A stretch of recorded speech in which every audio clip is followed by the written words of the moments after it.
going on? How's everyone doing? Shout out to Colin. Everybody else who's cool with Colin. Chunky! I didn't say. Eat your popcorn and your Coca-Cola and relax. Anyway, tell Colin I'm ready.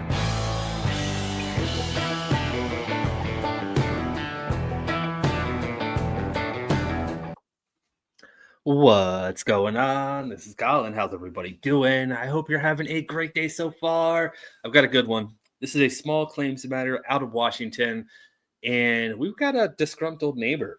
He decided to cut down a tree, or cut down branches, is what he says. This one is the one that makes you scratch your head. Like, what was he thinking? Even the judge said this might be the most straightforward case I've ever seen. Gotta watch it. Before I hit that play button, you know what to do. Hit the like and subscribe. Do your jump kick backflips. Let's go. Plaintiff gets to go first. That's Ms. Fairhurst. She gets to explain the nature of her claim. That means testifying about it or referring us to the different exhibits that were filed earlier in this case. After she's completed presenting her case, Mr. Montoya, it'll be your turn to do the same thing. And I'll hear from you. After I've heard from each of you once, I will make a decision about your case, let you know what it is, and explain it. I'll just ask that during the time the other party's presenting their side of the case, let them do it. Don't interrupt them. Even if you don't agree with what they're saying, don't think it's accurate or true. Keep in mind that you either have just got done telling me your side of the case, or in a couple minutes, you're going to get to tell me your side of the case. So with those things in mind, I'm going to ask you, please raise your right hands. And do you each swear that the testimony that you give in this case will be the truth, the whole truth, and nothing but the truth? Yes. Yes, we do. All right, Ms. Fairhurst, go ahead. Thank you, Your Honor. I'd like to just read my personal statement. And yes, so my name is Victoria Fairhurst. I go by Tori. In September of 2000, my husband and I bought the house at 2,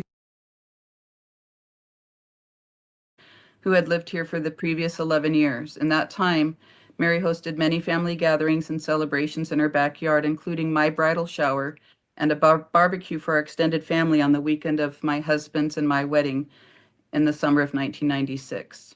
There was a big pear tree in the corner of our yard that was the backdrop of some of the happiest memories of my life.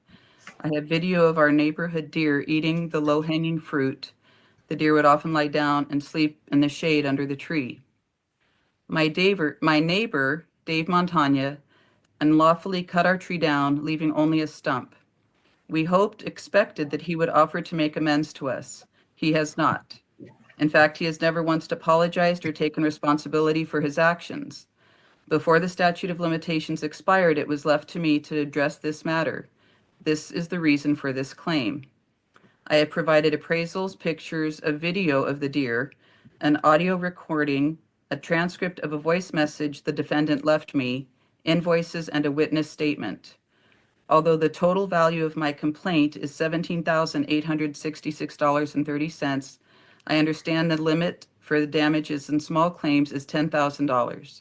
In order to avoid a trial in Superior Court, I decided to file my complaint in District Court for the lesser amount.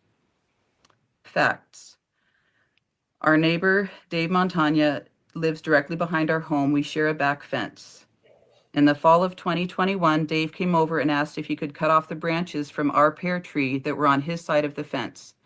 Legally, he was not obligated to do this, but I appreciated the gesture. Dave asked my husband if he could come onto our property to better access the branches that crossed over to his property. My husband gave consent. On October 19th, 2021, I came home to find our beautiful pear tree cut down. All that remained was a stump surrounded by a large pile of limbs and branches strewn across the ground. On October 18th, my next-door neighbor, Daniel McGimsey, spoke with Dave. On the morning of October 19th, Daniel witnessed the beginning of the, quote, pruning, and that afternoon saw the aftermath. Daniel's statement, written at the time this happened, is attached. On October 28th, 2021, we hired Kevin McFarland, an ISA certified arborist, to appraise the damage. His report and invoice are attached. The appraised value of the tree is $5,100. The cost for cleanup of the debris and removal of the remaining stump is $1,800. The cost of the appraisal was $704.48. When I told my sister Mary about what happened, she was stunned and devastated. She had broad knowledge of Washington state law and told me that the unlawful destruction of trees was treble damages, meaning the defendant would be liable for triple the cost of the appraised value of the tree. And she actually said, in Washington, we love our trees. I have attached a copy of RCW 64.12.030. Treble damages for a tree valued at $5,100 is $15,300. Note, the original appraisal from 2021 contained the cost to replace the crushed raspberry bushes, $896.97. However, the raspberry plants have since recovered. We hired and paid Kevin McFarland to amend his appraisal to remove that section. The original report is included for reference only. And the last thing I would like to say is that after I served Dave the papers, I got a call from the Thurston County Dispute Resolution Center saying that he had made an offer to $500 and a new tree, which just further illustrates for me, the fact that he doesn't recognize the significance of the impact of his actions and his liability for his behavior. So I think and then all of the rest of my evidence is self-explanatory. Thank you. That's all I wanted to say. Thank you. Thank you. All right. First thing I want to say is it is so refreshing to see a pro se litigant in court that's that well prepared. She has all her evidence already submitted to the court. She's not bringing it and hoping that the court accepts it on the day of her hearing. Already submitted, had it appraised. She knows exactly the words. She knows the law. She even cited the law. I mean, good for her. She did a good job. And my question for the defendant is, why, or the complainant? No, respondent. I don't know. It's small claims. We'll call him defendant. Why does he hate fruit so much? Pears and raspberries, those are both delicious. The guy just hates fruit, or he hates deer. Maybe both. Stop hating things. Thank you, Ms. Fairhurst. I did review the supporting evidence that you filed for your claim as well, and I think I have an understanding of the nature of your claim. So with that, then, Mr. Montoya, why don't you go ahead and tell me your side of it? Yes, Your Honor. Thank you. She said that the reason I was offered to clean up the debris and limbs, I'll start there, but she told me never to come in her yard again. And she was very negative in her tone towards me. So, but let me tell you, the reason that we ended up in this predicament is I had tried to cut back on my side as far as I could go. I had taken 20 feet of PVC, reached up trying to knock the pears loose. I had had a pole extender that I had put another length of PVC pipe, but it got to the point that I couldn't reach any higher. And prior to this time, I had went over and asked her to do something to the tree. I mean, because it was her tree hanging over onto my yard, creating a hazard. And that was 3 or 4 years prior to me cutting it down. And the reason I was doing this was I was getting 20 to 30 gallons of pears in my yard every year. And at 30 feet, they're doing about 30 miles an hour when they hit the ground.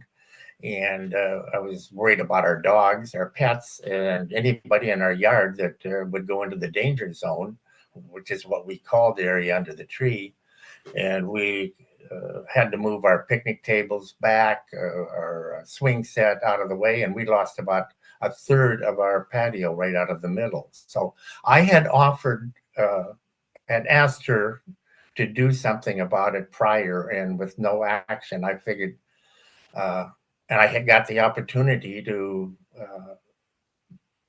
use a bucket truck to get up there, and like stated that I stated then, and I state now, that once we got it, the branches at the top were bent over and hanging into my property. So in essence, we were topping the tree to get the branches that were hanging over into my yard, because like the tree was only 5 feet from the property line, so it didn't give you much area there. And then when we did that and tried to trim the tree up a little bit, it looked, well, immediately after topping it, it looked terrible. And I had made an appointment for that day, so I figured there'd be somebody home to supervise and let us know what to do. And I guess I was naive at that, but I know I sure wouldn't let anybody come into my yard without being there to supervise it. So I guess that's why we're here today. It was, I was probably wrong, but I feel that Tori, if she would have taken action in previous years, that we wouldn't be in this case today. Okay. All right. Well, we've heard from both sides. Yep. I'm not going to take it back. This guy hates Bambi and hates fruit. Yeah. Going to keep it at that. And 30 miles an hour falling off of a tree. How long does it take for something to hit terminal velocity? I tried to Google it real quick while I was watching this. It would have taken longer than 30 seconds to find that answer. But that just doesn't sound right to me. I'm not going to say he's wrong. He may have researched that and found that is the speed. Doesn't seem right though. 30 miles an hour off of a tree.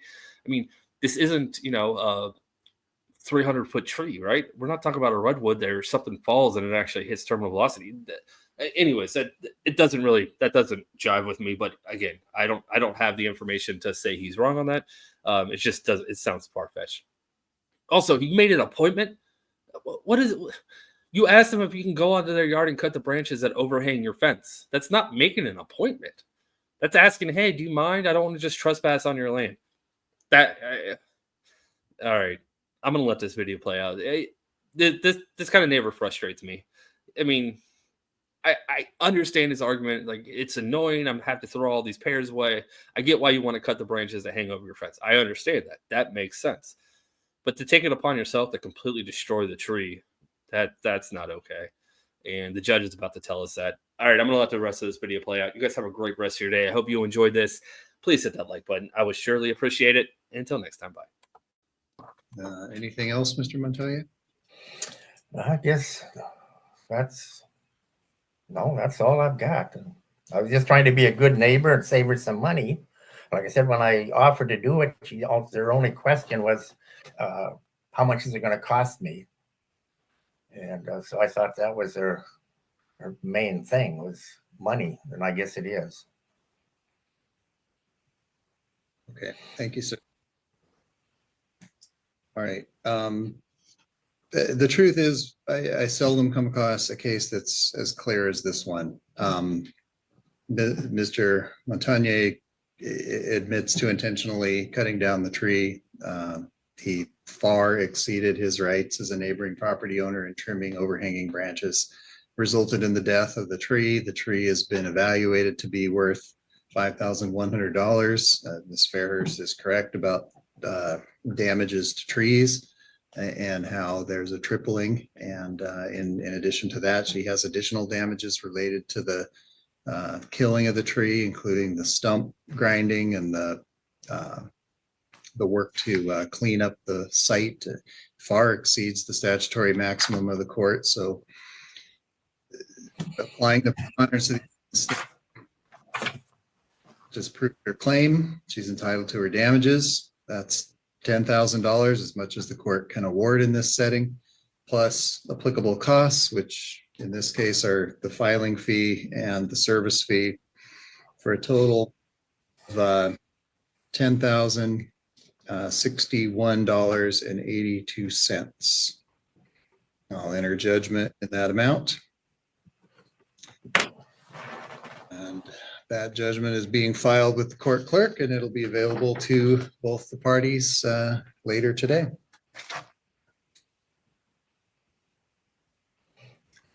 Okay, thank you both. Thank you, Your Honor.